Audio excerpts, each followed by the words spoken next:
आज हमने स्टार्ट करनी है वैलेंस बॉन्ड थ्योरी, जिसको हम वीबीटी भी बोलते हैं। बेसिकली अब वैलेंस बॉन्ड थ्योरी स्टार्ट करने से पहले हम इसका थोड़ा सा इंट्रोडक्शन देख लेते हैं। हमने इससे पहले वेस्पर थ्योरी पढ़ी थी, valence shell electron pair repulsion theory.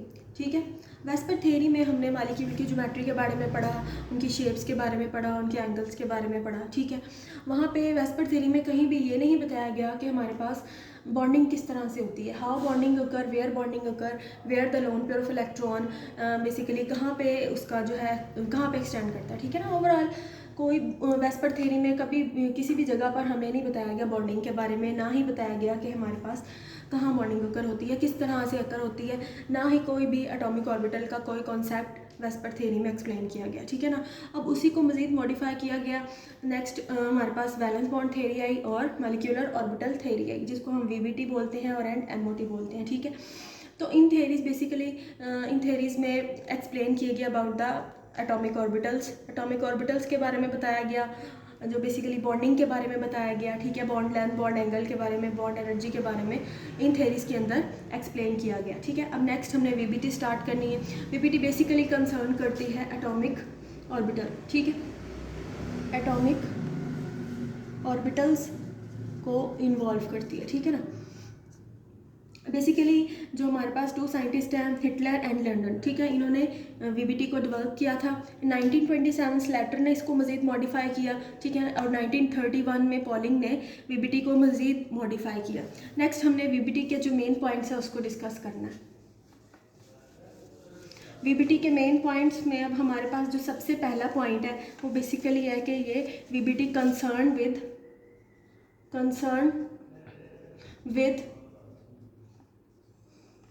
Covalent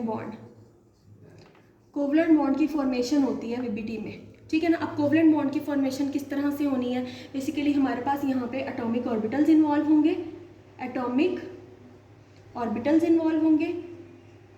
in VBT. ठीक है ना, एटॉमिक ऑर्बिटल्स इन्वॉल्व होंगे। अब कौन से एटॉमिक ऑर्बिटल्स इन्वॉल्व होंगे, वो एटॉमिक ऑर्बिटल्स बेसिकली एटम के अंदर जो वैलेंस शेल होता है, ठीक है ना, वैलेंस शेल के जो एटॉमिक ऑर्बिटल्स होंगे वो इन्वॉल्व होंगे। पहली क्राइटेरिया हमारे पास एटॉमिक ऑर्बिटल्स होने चाहिए, बेसिकली वैलेंस शेल होने चाहिए। ठीक है ना, और उनके अंदर इलेक्ट्रॉन अनपेयर्ड होने चाहिए। ठीक है ना, अनपेयर्ड इलेक्ट्रॉन्स। ठीक है ना, ये तीन चीज़ें बेसिकली फॉलो करना ज़रूरी है in the case of valence bond theory. ठीक है ना, सो बेसिकली ओवरलैपिंग होती है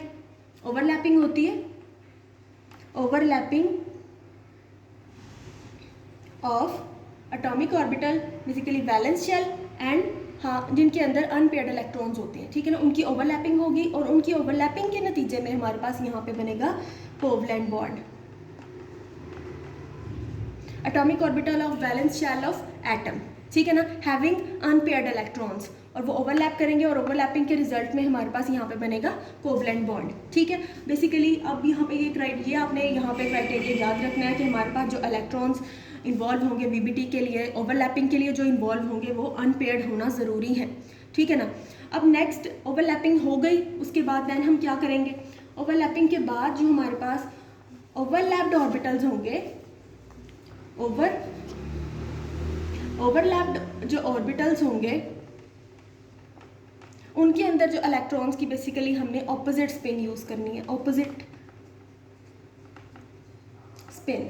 ठीक है, पहली बात तो ये ओवरलैपिंग हमने करवानी है atomic orbital of valence shell of atom having unpaired electrons. ठीक है ना, ओवरलैपिंग हो गई। ओवरलैपिंग के बाद देन हमने करना क्या है, जो हमारे पास ओवरलैप्ड ऑर्बिटल्स होंगे उनके अंदर जो इलेक्ट्रॉन्स की फिलिंग हमने करनी है वो बेसिकली ऑपोजिट स्पिन के साथ होगी। अब फॉर एग्जांपल ये हमारे पास एक पी है, डंबल शेप पी की होती है। ठीक है, ये दूसरा पी ऑर्बिटल, इसने इसके साथ ओवरलैप किया है, ये ओवरलैपिंग हो रही है। एक इलेक्ट्रॉन इस पी का और दूसरा इलेक्ट्रॉन इस पी का, बेसिकली ये ऑपोजिट स्पिन इसको हम बोलते हैं। ऑपोजिट स्पिन के साथ हमने इलेक्ट्रॉन्स की फिलिंग करनी है। ठीक है, नेक्स्ट हम यहाँ पे जो है मेन पॉइंट डिस्कस करेंगे वो ये है, बेसिकली ओवरलैपिंग के लिए मज़ीद क्या चीज़ें रिक्वायर होती हैं। अब हमारे पास ओवरलैपिंग का क्राइटेरिया है कि हमारे पास सेम ओरिएंटेशन होनी चाहिए, सेम ओरिएंटेशन होनी चाहिए ऑर्बिटल्स की, एंड सेम सिमिट्री होनी चाहिए। अब सेम ओरिएंटेशन और सेम सिमेट्री का क्या मतलब है?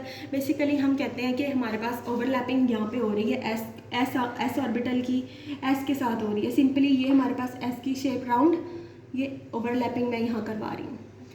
वन है, ये एक ऐसा और ये दूसरा ऐसा इन्होंने यहाँ पे ओवरलैपिंग की है। तो बेसिकली ये हमारे पास एस एस ओवरलैपिंग है, ठीक है ना। अब सेम एनर्जी सेम सिमेट्री का बेसिकली मतलब ये है कि अगर हमने जो है पी, हमारे पास कोई भी हमारे पास ऑर्बिटल मौजूद है, ठीक है, ये हमारे पास पी है जो कि x plane, P basically x plane में भी पाया जाता है और वाई में भी पाया जाता है और जी में भी पाया जाता है।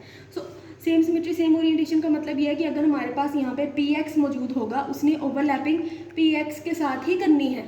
पी एक्स कभी भी वाई प्लेन के साथ पी वाई के साथ ओवरलैपिंग नहीं करेगा, ठीक है ना। हमेशा पी एक्स के साथ ओवरलैपिंग होगी, पी वाई के साथ ओवरलैपिंग होगी, ठीक है ना। इसी तरह से अगर पी हमारे पास जो है मॉलिक्यूल बेसिकली ऑर्बिटल है, पी अगर जेड प्लेन में मौजूद है तो ओवरलैपिंग जेड के साथ ही करेगा, कभी भी एक्स के साथ नहीं करेगा, कभी भी वाई के साथ नहीं करेगा। एक्स की एक्स के साथ होगी, वाई की वाई के साथ और जेड की जेड के साथ। सो इसको हम बोलेंगे same orientation and same symmetry, ठीक है।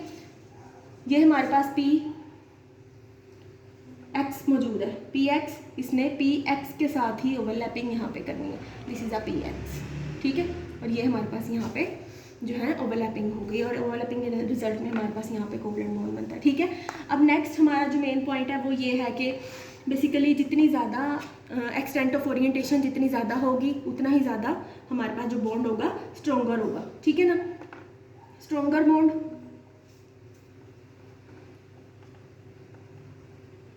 हायर ओवरलैपिंग, जितनी ज़्यादा अच्छे तरीके से ओवरलैपिंग होगी उसी तरह से हमारे पास यहाँ उसी में बेसिकली हमारा जो बॉन्ड है उतना ही ज़्यादा स्ट्रोंगर होगा, ठीक है ना। अब हमारे पास ओवरलैपिंग होती है, एस की ओवरलैपिंग होती है, एस पी की ओवरलैपिंग होती है और पी की आपस में ओवरलैपिंग होती है, ठीक है ना।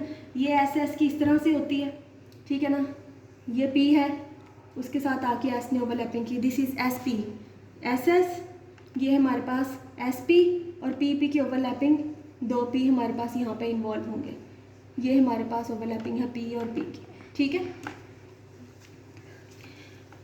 अब बेसिकली हमने ये देखना है कि इन तीनों ओवरलैपिंग की टाइप्स में हमारे पास सबसे ज़्यादा जो है बेसिकली जो स्टेबल और स्ट्रोंगर कौन सी होती है, ठीक है। अब हमारे पास एस की ओवरलैपिंग होती है, दो एस के लूप्स दो बेसिकली राउंड्स आपस में ओवरलैप कर लेते हैं, ठीक है ना। अब यहाँ पे एक एस होगा और एक पी होगा, इसमें दोनों ही पी हमारे पास इन्वॉल्व होंगे। एक पी का एक इस पी का एक लूप इन्वॉल्व होगा और इस पी का एक लूप इन्वॉल्व होगा। सो बेसिकली सबसे ज़्यादा जो हमारे पास जो स्ट्रोंगर जो बेसिकली ओवरलैपिंग होती है, जिस ओवरलैपिंग की एक्सटेंट सबसे ज़्यादा होती है वो हमारे पास होती है पी और उसके बाद देन एस एंड पी और सबसे लास्ट पे हमारे पास एस ओवरलैप आता है। बेसिकली इस तरह से हमारे पास ये हमारे पास ऑर्डर है एक्सटेंट ऑफ ओवरलैपिंग का और ये हमारे पास सबसे ज़्यादा स्ट्रोंगर है, उसके बाद ये और देन उसके बाद एस, ठीक है। ये हमारे पास यहाँ पे जो है मेन पॉइंट है। देन हम नेक्स्ट मेन पॉइंट डिस्कस करेंगे, वो है बेसिकली जब भी हम वैलेंस बॉन्ड थ्योरी की बात करते हैं हमारे पास कोवलेंट बॉन्ड बनता है तो दो तरह के बॉन्ड्स हमारे पास यहाँ पे बनते हैं, ठीक है। टू बॉन्ड्स, वन हमारे पास फर्स्ट हमारे पास है यहाँ पे सिग्मा बॉन्ड बनता है एंड पाई बॉन्ड बनता है। सिग्मा बॉन्ड इसको हम इस तरह से भी शो करते हैं और पाई है हमारे पास इस तरह से, ठीक है। दो तरह के बॉन्ड, ये बहुत इंपॉर्टेंट कॉन्सेप्ट है जिसको हम वैलेंस बॉन्ड थ्योरी में बेसिकली डिस्कस करते हैं। सिग्मा बॉन्ड बेसिकली बनता है हेड टू हेड ओवरलैप।